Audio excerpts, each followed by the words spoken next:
સ્થાનિક સ્વરાજ્યની ચૂંટણી પહેલા કોંગ્રેસનું તહોમતનામું, ચૂંટણી પહેલા કોંગ્રેસનું ભાજપ સામે તહોમતનામું, 5 વર્ષ સત્તામાં રહેલ ભાજપ સામે કોંગ્રેસના આરોપ પુસ્તિકા દ્વારા જાહેર કરવામાં આવ્યા છે અને કોંગ્રેસે લગાવ્યા છે આરોપ. દર વર્ષે શહેરના રસ્તા વરસાદી પાણીથી સ્વિમિંગ પુલ બને છે, ત્યારે આયોજન વગરની રચનાને લીધે સર્જાય છે ટ્રાફિક જામની સ્થિતિ.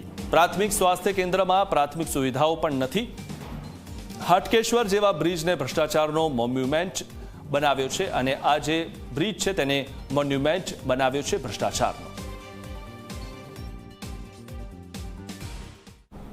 અમદાવાદ શહેરના નાગરિકોને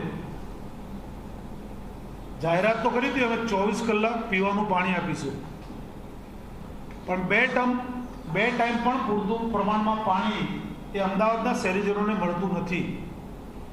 અને પાણીની જે પીવાની જે ક્વોલિટી છે, એની જે ગુણવત્તા છે, એ ગુણવત્તામાં પણ કેન્દ્ર સરકાર અને ગુજરાત સરકારના રિપોર્ટમાં પણ એની ગુણવત્તામાં પ્રમાણમાં બહુ મોટું પ્રમાણમાં આવેલું છે કે અમદાવાદ શહેરના લોકોને 60% કરતાં પણ ઓછા લોકોને શુદ્ધ પીવાનું પાણી મળી રહ્યું છે. જે રીતે ડેવલપમેન્ટની વાત આવે તો ડેવલપમેન્ટ કરે છે, બતાવે છે. રોડ રસ્તાની વાત કરીએ તો રોડ રસ્તા મારા કરતા નાગરિકો માટે અમદાવાદ શહેરના વરસાદની સિઝન પતી ગયા પછી પત્રકાર મિત્રોએ, મીડિયાના મિત્રોએ જે અમદાવાદ શહેરના રોડ રસ્તાની જે હાલત તમે બતાવી છે, કરોડો રૂપિયાનું કૌભાંડ આ રોડ રસ્તાની અંદર થતું હોય છે. મિત્રો, એમના શાસનમાં આપે જોયું છે કે ઉબર ખાબડ, તૂટેલા રોડ રસ્તા, ઉભરાતી ગટરો, પોલ્યુશન વાળું ગંદુ પાણી, રોગચાળો અને એનાથી વધારે જ્યારે પણ તમે જોયું હશે કે ચોમાસું આવે કે નાનું મોટી કંઈક ઘટના, જ્યારે આ ચોમાસું અડધો ઇંચ કે 1 ઇંચ પણ વરસાદ અમદાવાદ શહેરમાં આવી જાય તો ઘૂંટણ સુધી પાણી ભરાઈ જાય અને પાણીનો નિકાલ ના આવે અને એની અંદર અનેક એવા અકસ્માતો થાય કે અનેક નાગરિકોએ પોતાના જીવ ગુમાવ્યા છે.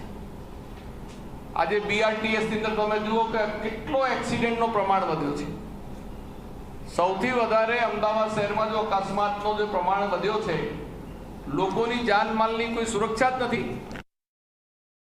પરંતુ ડેવલપમેન્ટના નામે, બિલ્ડરોને ફાયદા કરાવવાના નામે, બ્યુટિફિકેશનના નામે નોટિસ આપ્યા વગર, કોઈ પણ જાતની ઓલ્ટરનેટિવ વ્યવસ્થા કર્યા વગર એ લોકોના મકાનો તોડી નાખવામાં આવે છે, બુલડોઝરની નીતિ ચલાવવામાં આવે છે અને ભર શિયાળામાં અથવા વરસતા વરસાદના બાળકો સાથે આ લોકો નોંધારા થઈ જાય છે તો એની પણ કોઈ જાતની સ્કીમ મૂકવામાં આવતી નથી. કોર્પોરેશન રીડેવલપમેન્ટના નામે જે મકાનો પણ બનાવે છે એને તમે જો જુઓ તો એનું મેન્ટેનન્સ પણ કોઈ હોતું નથી અને ત્યાં લોકો રહેવા પણ જવા તૈયાર નથી, જેને કારણે અમુક વર્ષો પછી મકાનો એમણે તોડી નાખવા પડે છે. તો અમદાવાદની જે આ મોટી હાઉસિંગની સમસ્યા છે એને આ લોકો કોઈ એડ્રેસ કરતા નથી. ખૂબ મોટા પ્રમાણમાં બાળકો ભણવા આવે છે બહારથી અને લોકો નોકરી કરવા આવે છે.